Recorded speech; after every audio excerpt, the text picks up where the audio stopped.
Welcome to Hindi hub.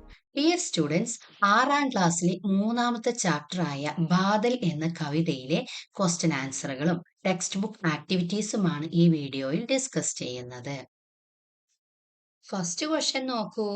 Badal ക്യോം സുന്ദർ ലഗത്തെ ഹൈ.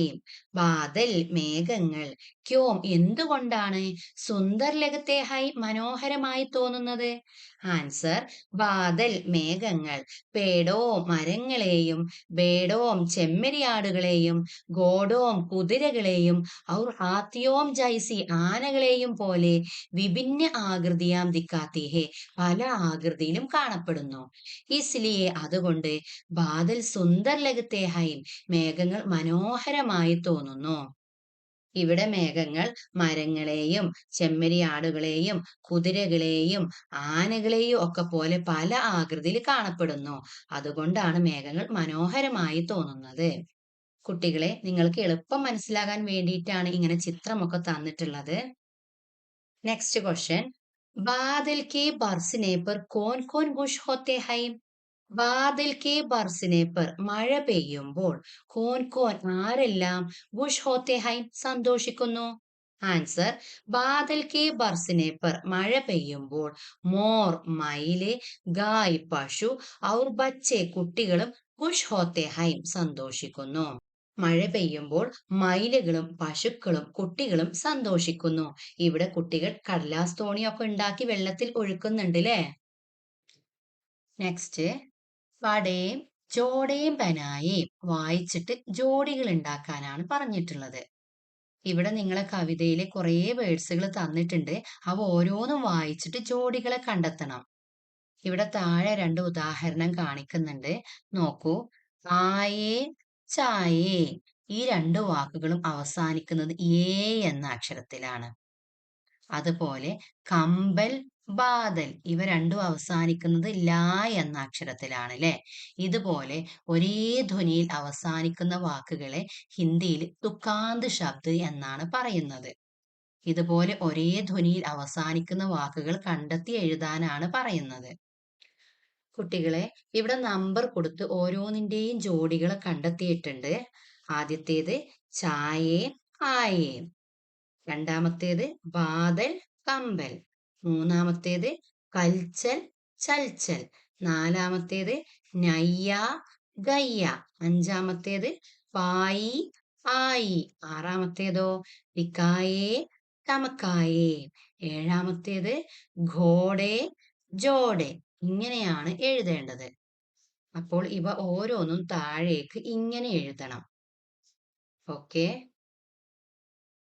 നെക്സ്റ്റ് ആക്ടിവിറ്റി, ചിത്ര ദേഖേ കവിതാ സെ ഉചിത പംക്തിയാം ലിഖേ. ചിത്രം നോക്കി കവിതയിൽ നിന്ന് ഉചിതമായ വരികൾ എഴുതണം. ഇവിടെ താഴെ നൽകിയിരിക്കുന്ന ഓരോ ചിത്രത്തിനും ഉചിതമായ വരികൾ കവിതയിലുണ്ട്. അത് എടുത്തെഴുതണം. ആദ്യത്തെ ചിത്രം നോക്കൂ. ആദ്യത്തെ ചിത്രത്തില് ആകാശത്തിൽ കറുത്തിരുണ്ട മേഘങ്ങളെ കാണാം. ഇപ്പൊ നമ്മുടെ കവിതയിൽ ആകാശത്തിലെ കറുത്ത കാർമേഘങ്ങൾ വ്യാപിക്കുന്നതിനെ കുറിച്ച് കവി പറഞ്ഞിട്ടുണ്ട്. ആ വരികളാണ് ഈ ചിത്രത്തിന് ഉചിതമായിട്ടുള്ളത്. അപ്പോ അത് ഇങ്ങനെ എഴുതാം. കർത്തെ ഗഡ് ഗഡ് ആത്തെ ബഡ് ബഡ് ബിജലി ബാദൽ കോ ചമക്കായേ അന്തിയാരേ മേം രാഹ് ദിക്കായേ. ഇനി രണ്ടാമത്തെ ചിത്രം നോക്കൂ. മേഘങ്ങളെയാണ് കാണുന്നത് ല്ലേ. ഇവിടെ മേഘങ്ങൾ പല രൂപത്തിൽ കാണുന്നുവെന്ന് കവിതയിൽ പറയുന്നുണ്ട്. മേഘങ്ങൾ മരങ്ങളെ പോലെ, ചെമ്മരിയാടുകളെ പോലെ, കുതിരകളെ പോലെ, ആനകളുടെ ജോഡികളെ പോലെയൊക്കെ കാണുന്നുവെന്ന് പറയുന്നുണ്ട്. അപ്പൊ ആ വരികൾ ഇവിടെ എഴുതിയിട്ടുണ്ട്. പേടോം ജൈസെ ബേഡോം ജൈസെ ലഗത്തെ ജൈസെ ചലത്തെ കോടെ ബൻ ജാത്തെ ഹാത്തി കെ ജോഡെ. ഇനി മൂന്നാമത്തെ ചിത്രം നോക്കൂ. മൂന്നാമത്തെ ചിത്രം മയിലിന്റെ ആണ് ല്ലേ. നമ്മുടെ കവിതയില് മയിൽ സന്തോഷത്തോടെ നൃത്തം ചെയ്യുന്നതും അത് സന്തോഷമായി പാട്ട് പാടുന്നതിനെ കുറിച്ചുമൊക്കെ പറഞ്ഞിട്ടുണ്ട്. ആ വരികളാണ് ഇവിടെ എഴുതേണ്ടത്. നോക്കൂ. മോർ മഗ്നമൻ ചൂം ചനൻചൻ ചൂം ചൂമക്കർ നാച്ച് ദിക്കായേ ഖുഷ് ഹോക്കർ ഗാനാ ഗായേ. ഇനി നാലാമത്തെ ചിത്രം നോക്കൂ. ഇവിടെ മഴയത്ത് ഒരു പശു വാലും പൊക്കി ഇങ്ങനെ ഓടുന്നതായാണ് കാണുന്നത്. അപ്പൊ അതിന് അനുയോജ്യമായ വരികൾ കവിതയിൽ തന്നിട്ടുണ്ട്. അപ്പൊ അതാണ് എഴുതിയിട്ടുള്ളത്. ബർസേ ബാദൽ കൽക്കൽ ചൽച്ചൽ തൈർ ചലി കാഗസ് കി നയ്യ പൂംജ് ഉഡാക്കർ ഭാഗി ഗയ്യ. അപ്പൊ കുട്ടികളെ, നിങ്ങൾക്ക് ഈ ആക്ടിവിറ്റി മനസ്സിലായില്ലേ? കവിത നന്നായി വായിച്ച് മനസ്സിലാക്കിയ മക്കൾക്ക് ഈ ചോദ്യത്തിന് പെട്ടെന്ന് ഉത്തരം കണ്ടെത്താൻ കഴിഞ്ഞിട്ടുണ്ടാവും. Next activity, കവിതാസെ പംക്തിയാം ചുനേം ലിഖേം. കവിതയിൽ നിന്ന് വരികൾ കണ്ടെത്തി എഴുതുക. ഇവിടെ താഴെ തന്നിട്ടുള്ളവ വായിച്ച് കവിതയിൽ നിന്ന് അനുയോജ്യമായ വരികൾ തിരഞ്ഞെടുത്ത് എഴുതണം. ഇങ്ങനെയുള്ള ക്വസ്റ്റ്യൻസ് ഒക്കെ വരുമ്പോൾ പരീക്ഷയ്ക്ക് എങ്ങനെ ഉത്തരം കണ്ടെത്താം? ആദ്യം നിങ്ങൾ കവിതയൊക്കെ പഠിക്കുമ്പോൾ വാക്കുകളുടെ അർത്ഥം പഠിച്ചാൽ ഇതിന്റെ ഉത്തരം പെട്ടെന്ന് മനസ്സിലാകും. നോക്കൂ, ബിജലി ബാദൽ കോ ചമക്കാത്തി ഹേ. മിന്നൽ മേഘത്തെ തിളക്കമുള്ളതാക്കുന്നു. അന്തിയാരേമേ പ്രകാശ് ഫൈലാക്കർ. ഇരുട്ടിൽ പ്രകാശം പരത്തി. രാഹ് ദിഖാത്തി ഹേ. വഴി കാണിക്കുന്നു. ഇപ്പൊ നിങ്ങൾക്ക് മനസ്സിലാകുന്നുണ്ടാവില്ലേ കവിതയിലെ ഏത് വരികളാണ് ഇതിന്റെ ഉത്തരമായിട്ട് വരുന്നതെന്ന്? എന്നാൽ ഇനി നിങ്ങൾക്ക് പെട്ടെന്ന് വാക്കുകളുടെ അർത്ഥം കിട്ടുന്നില്ലെങ്കിൽ എങ്ങനെ ഉത്തരം കണ്ടെത്താം? അതായത് ഇവിടെ വന്നിട്ടുള്ള ചില വാക്കുകളൊക്കെ കവിതയിലും വന്നിട്ടുണ്ടാവും. അത് കവിതയിൽ എവിടെയാണെന്ന് കണ്ടെത്തിയാൽ നമുക്ക് മനസ്സിലാകും ആ വരികളാണ് ഇവിടെ എഴുതേണ്ടതെന്ന്. ഇവിടെ ബിജലി ബാദൽക്കോ, അന്തിയാരെ, രാഹ്, ഈ വാക്കുകളൊക്കെ കവിതയിൽ അതുപോലെ തന്നെ വന്നിട്ടുണ്ട്. അപ്പൊ ഈ 3 വരികളാണ് അതിന്റെ ഉത്തരമായിട്ട് എഴുതേണ്ടത്. ഇവിടെ പിങ്ക് കളറിൽ അണ്ടർലൈൻ ചെയ്തത് കവിതയിൽ അതുപോലെ വന്ന വാക്കുകളാണ്. എന്നാൽ ബ്ലൂ കളറിൽ കാണുന്നത് കവിതയിൽ നിന്ന് ചെറിയ മാറ്റത്തിൽ വന്നവയാണ്. ചമുക്കാത്തി എന്നത് കവിതയിൽ ചമുക്കായേ എന്നായിട്ടാണ് വന്നിട്ടുള്ളത്. ദിക്കാത്തി എന്നത് ദിക്കായേ എന്നാണ് വന്നിട്ടുള്ളത്. അപ്പൊ ആൻസർ, കർത്തേ ഗഡ് ഗഡ് ആത്തേ ബഡ് ബഡ് ബിജലി ബാദൽ കോ ചമക്കായേ അന്തിയാരേ മേം രാഹ് ദിക്കായേ. ഇനി രണ്ടാമത്തെ ക്വസ്റ്റ്യൻ, ഹവാ ബാദൽ കോ പക്കട് കർ ലാത്തി ഹേ. കാറ്റ് മേഘങ്ങളെ പിടിച്ചു കൊണ്ടുവരുന്നു. ആകാശ് മേ ബാദൽ കാലേ കമ്പൽ ജൈസേ ഛാ ജാത്താ ഹേ. ആകാശത്ത് മേഘങ്ങൾ കറുത്ത കമ്പിളി പോലെ മൂടിക്കിടക്കുന്നു. വഹ് ബഹുത്ത് സുന്ദർ ലഗത്താ ഹേ. അത് കാണാൻ വളരെ മനോഹരമാണ്.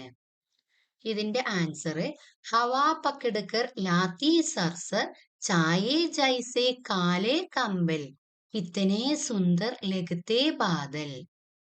ഇവിടെ റെഡിൽ മാർക്ക് ചെയ്തത് കവിതയിൽ അതുപോലെ തന്നെ വന്ന വാക്കുകളാണ്.